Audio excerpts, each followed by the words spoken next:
Hi, welcome to Flights of Fancy Storytime. I'm Ann from the National Air and Space Museum, and I'm here to bring some of our museum stories to you at home. Today I'm thinking about how animals have inspired people to try to fly. Animals have inspired lots of names for aircraft too. This is a model of an American Airlines airplane from the earliest days of passenger flights. Can you see the two propeller engines under the wings?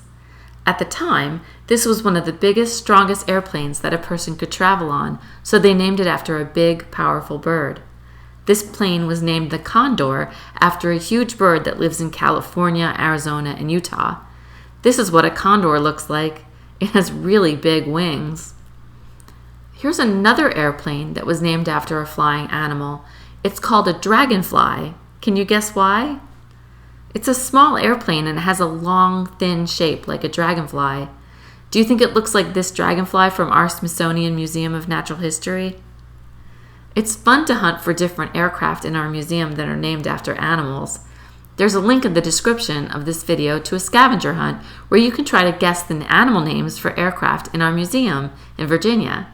We have airplanes named after birds and insects, but also amphibians and mammals too. There are so many different flying animals that all have unique ways of flying. It's fun to think about what it would be like to just flap your wings and take off. Here's a story about that. Once upon a time, there were 3 friends. They were Millie, Ruth, and Lou. One fall Saturday, Ruth's parents took the 3 friends and Mo to the zoo. They all had favorite animals that they wanted to see. First, they went to the bird exhibit. This was a big outdoor area inside a net, so the birds wouldn't fly away. They saw a big, sleepy owl who opened one eye and spun its head around to look at them. They saw a great, tall crane who balanced on one leg and stretched its long wings way out, flapped twice, and flew up to land across the way. There was a grand American bald eagle sitting on a high perch. A green aracari was eating a grape with its huge, hooked beak, and a colorful little tanager was perched on a small branch. "Wow," said Millie, "I didn't know there were so many different kinds of birds." Next, they went to a special insect house to see butterflies and dragonflies. The house had 2 doors, and they had to be very careful not to let any of the insects fly out when they opened the doors. They were very quiet when they walked in and saw butterflies of every color flying all around and landing on the flowers and water sponges that were put out for them. "Oh, look," said Ruth to Lou, "one landed on your back." Lou was very, very still, and a bright blue butterfly crawled onto her shoulder. "Hello there, friend," whispered Lou. The butterfly flapped its wings slowly a few times and then floated lightly away to a red flower. Green dragonflies were gathered at a small lily pond in the middle of the building, and they flitted and darted around the water. They had to be careful when they left the building not to take any insect hitchhikers with them on their clothes. The last exhibit they visited was the bat cave.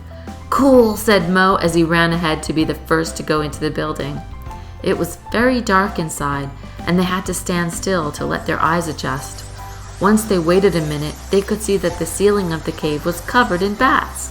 They were hanging and dipping and diving all around above their heads. As they left, Ruth said, "It's amazing how many different animals of all different shapes and sizes can fly. Great big birds, furry mammals, and tiny insects. They're all so different, but they all fly." "They all have wings," said Mo. The next day, at their tea party, the 3 friends talked about the amazing animals that they saw at the zoo. "I liked the crane," said Lou. "The butterflies were so delicate," said Millie. "The bats were my favorite," said Ruth, flapping her arms and dipping her head. "I wish we had wings," said Lou. "Let's make some," said Millie. So the friends gathered materials to make wings and met back together later that afternoon. They had some wire, some colored cloth, plastic bags, cardboard, glitter, and glue. Lou cut big wing shapes out of the cardboard and held them up to her shoulders. "I'm going to look just like the crane," she said, and she balanced on one leg and flapped. Ruth took some wire and plastic bags. "I think I can make bat wings out of these." Millie got some cardboard and colorful cloth. "I'm going to need some glitter for my butterfly wings." Of course, Mo wanted to make wings too. He brought an old ripped window screen. "I think think I can use this to make dragonfly wings." The friends worked for a long time making and testing their wings. When they were ready, they all put on their wings and ran around the yard. They flapped and dipped and soared. "Flap, flap, soar. Hello, friends," said Lou. They all laughed and they gave each other a high five. It's craft time. Today we're going to make wings that you can wear. For this activity, you're going to need some cardboard or poster board. You'll need your scissors, and you can use some markers or crayons or colored paper to decorate your wings. The first thing we're going to do is take our poster board and fold it right in half. Now we're going to have 2 sets of wings that are the same. So this way we fold it and we'll draw the wing shape on one side and then cut it out, and then the 2 sides will be the same. So a wing shape is kind of like a big curve at the top, and then it's pointy and then it comes back up. Let's see, I drew one over here. There's a kind of a wing shape. Now I'm going to cut that out, and I'll use my scissors to cut that out. If the cardboard is very heavy, you might need some help cutting it out. The poster board might be a little bit easier to cut. Now, after I cut this out, I'll have 2 wings that are just the same. And we can open that up. Great!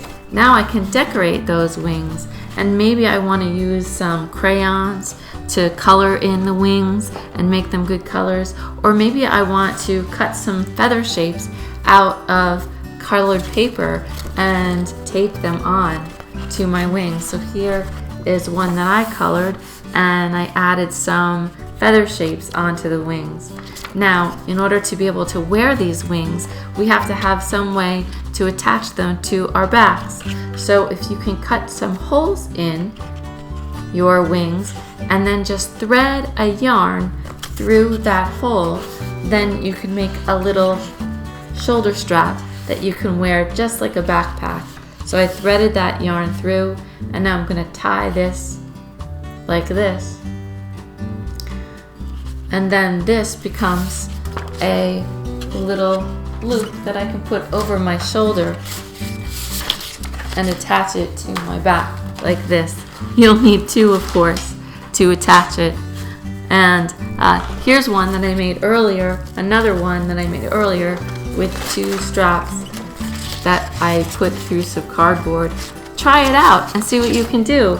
And you can add lots and lots of feathers to your wings and wear them and flap around. You can share your crafts with us at Air and Space at Home, or share them on Facebook. Thanks. Bye-bye.